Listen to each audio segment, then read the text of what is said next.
అందరికీ నమస్కారం. Welcome to food by Dinu. ఇలా మసాలాని రోకల్లో రుబ్బుకొని మనకిష్టమైన నాటుకోడి పులుసు, అది కూడా రాయలసీమ స్టైల్లో చేసుకుంటే టేస్ట్ అదిరిపోద్ది గైస్. ట్రస్ట్ మీ, టేస్ట్ అదిరిపోద్ది. ముందుగా స్టవ్ వెలిగించుకొని పాన్లో 1 కిలో నాటుకోడి తీసుకున్నాం అండ్ 1 టీ స్పూన్ పసుపు వేసుకున్నాం. 2 టేబుల్ స్పూన్ కారం వేసుకోవాలి.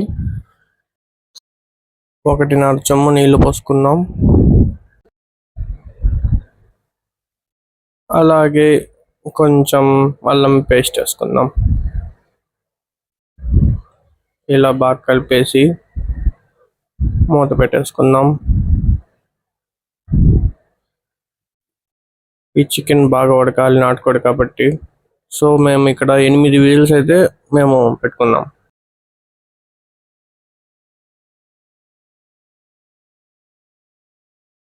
చికెన్ ఉడికేలోపు మనం మసాలా రెడీ చేసుకుందాం. 2 టేబుల్ స్పూన్ ధనియాలు, 1 టీ స్పూన్ మిరియాలు, ఒక 20 వెల్లుల్లిపాయలు, 50 గ్రామ్స్ అల్లం, ఒక చిన్న సైజ్ టెంకాయ తీసుకుందాం. అన్నీ తీసుకొని ఒకదాని తర్వాత ఒకటి వేసుకొని రోకల్ బండ్లో దంచుకుందాం.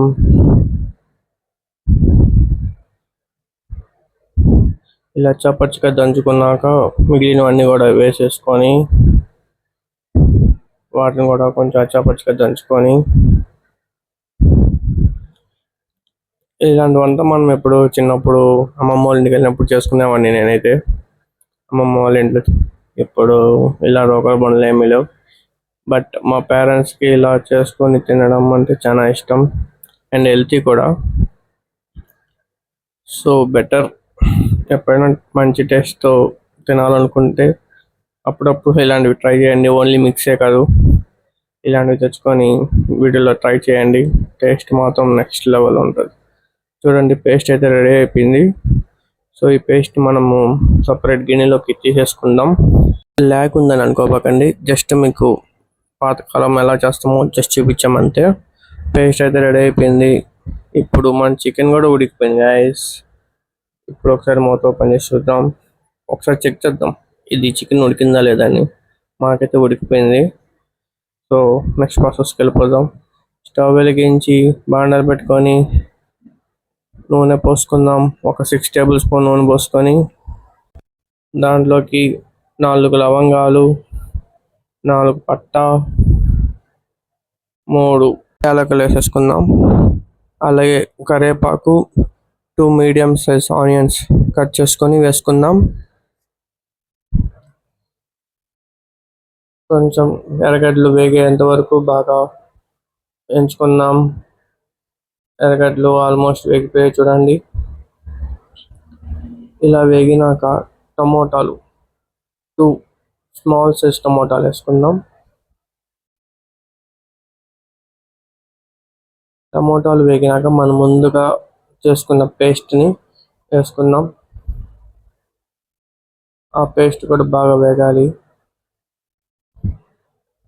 ఆ పేస్ట్ అంతా వేగేంత వరకు మనం ఫుల్గా ఫ్రై చేసుకుందాం.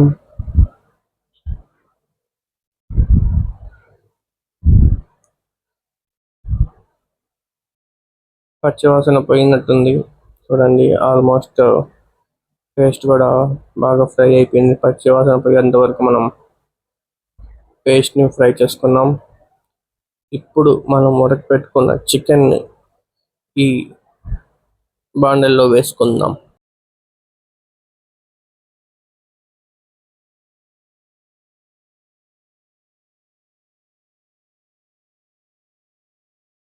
ఇలా నాటుకోడి చికెన్ని మొత్తం వేసుకున్నాక ఆ చికెన్ ముక్కల్లోకి మసాలా పట్టేలాగా బాగా కలుపుకుందాం. చూడండి, ఇలా అంతా బాగా ముక్కల్లోకి పట్టేలా కలుపుకొని ఉప్పు తగినంత వేసుకుందాం.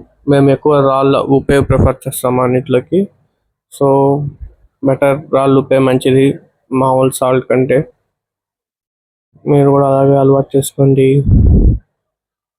మనం నాటుకోడిని ఉడకపెట్టుకున్నాం కదా పాన్లో, దానిలో వాటర్ ఉండింది. ఆ వాటర్ని కూడా దీనిలో పోసేద్దాం. పులుసు కావాలి కదా. ఇప్పుడు మంట పెంచుకుందాం. మనం రోకల్లో ఒక పేస్ట్ చేస్తాం కదా, ఆ రోకల్ కడిగిన వాటర్ ఉంది కదా, ఆ వాటర్ కూడా మేము ఇక్కడ యాడ్ చేసుకుందాం. ఇప్పుడు మంట పెంచుకొని ఫుల్గా ఉడకనిద్దాం. మనకి పాన్లో ఆల్మోస్ట్ 60-70% చికెన్ ఉడికిపోయింది. ఈ పులుసుని చిక్కబడే వరకు ఉడకనిద్దాం. ఎంతమందికి ఇష్టం నాటుకోడి విత్ సంగటి కాంబినేషన్? కామెంట్లో చెప్పండి. మన వీడియోస్ అయితే అసలు గైస్ మెయిన్ టాపిక్స్లోకి వెళ్ళిపోతాం. సో మనకి చాలా సపోర్ట్ కావాలి. So please like, share, subscribe మాత్రం మర్చిపోకండి. మన నాటుకోడి పులుసు చిక్కబడేలోపు సంగటి ముద్దని రెడీ చేసి పెట్టుకుందాం. ఇలా సంగటి ముద్దని రౌండ్గా చేసి పెట్టుకుందాం. ఇప్పుడు చూడండి మన చికెన్ ఆల్మోస్ట్ చిక్కబడిపోయింది.